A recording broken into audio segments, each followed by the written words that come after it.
Hi there, I'm Brian Waller, President of the Technology Association of Iowa.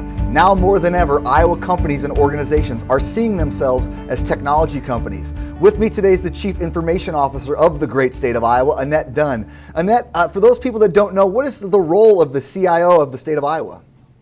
Well, first off, good morning and thanks for having me. So most people don't know about the state CIO's office. We really look at managing or assisting and coordinating other state agencies or the state in general with any of its technology needs.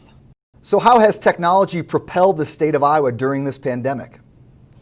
You know, some of the things that we really have to keep our eye on and that we do have statewide with all of our state agencies is cybersecurity. Most people during this pandemic are not thinking about cybersecurity, and that is one of our main roles with state agencies, is trying to protect everyone's information, but also protect all of the state agencies' networks. Some of the other things that have become very apparent are transparency to data, making sure that our data is cleaned up. So the data that you see that the governor utilizes during the COVID press conferences, that is actually data that we are assisting with or helping her provide.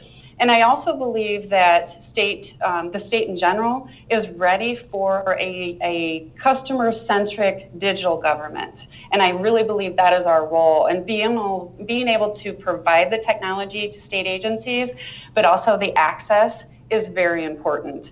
One of the other main things that we're seeing statewide is the need for broadband, consistent, at least 25/3 connectivity broadband.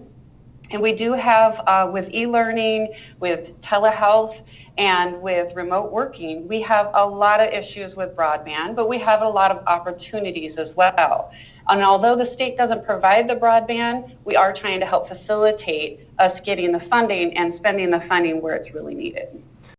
So what positive change or creativity, innovation has come through this unique time that we're going through? I think driving digital government, although we have had that for some time, driving digital government and making it customer-centric and customer-friendly is extremely important. Some of the things that you're going to see us coming out with is a statewide payment portal. The best way to give it an example and not a shout out to is like the Amazon portal. When you go to check out, it knows who you are, it knows what you like, it stores your information and allows you really to do the shopping. So if you want to buy your fishing license or your driver's license or renew your maybe your professional license, you can do that through this same portal, but still go to the individual websites that the state has. We are just beginning this, but this is an example of how it needs to be customer-centric and get us into the digital government world. The other thing is cleaning up of our data. We have a lot of antiquated and legacy technologies. So really cleaning up our data and getting into things like a master data management, which really pools our data and segregates it, keeps it safe. So those who need access have access, and we keep those away from having access that don't really need it or aren't allowed to have it. So, you know, really cleaning up that data and getting it centralized and being able to have the quick response that the public expects with data. Well, I think that's really cool when you talk about digital government and that technology transformation. We had a conversation 3 or 4 months ago. I sat in your office when you were allowed to do that. And things have changed rapidly. And my final question I'll ask you, what does the future hold for technology meets government meets your role? You know, some of the things the public will see and some of them they won't necessarily see. There are things like we are beginning to do a statewide ERP, which is a payroll, finance, HR system. We have very antiquated, very legacy type systems that we utilize that'll really begin that cleaning up of the data and helping us having a remote workforce that doesn't have to be on a network, legacy network system to be able to do their payroll or do their financial systems, but they'd also be secure.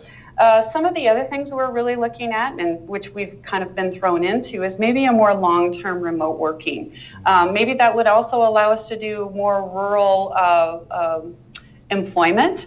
If we're doing more remote working, maybe someone in northern Iowa is really good for a job in technology and we allow for full-time teleworking. Those are just some ideas of how innovation is really going to drive us forward during this pandemic. Transparency in state government with our data, trying to give people the data that they want and they need and they deserve. So really trying to push that forward and make it a customer-centric digital government. Well, Annette Dunn, Chief Information Officer of the state of Iowa, thank you for all you're doing for the technology community and your service to the state of Iowa during this unique time. Have a wonderful day. Thanks, you as well.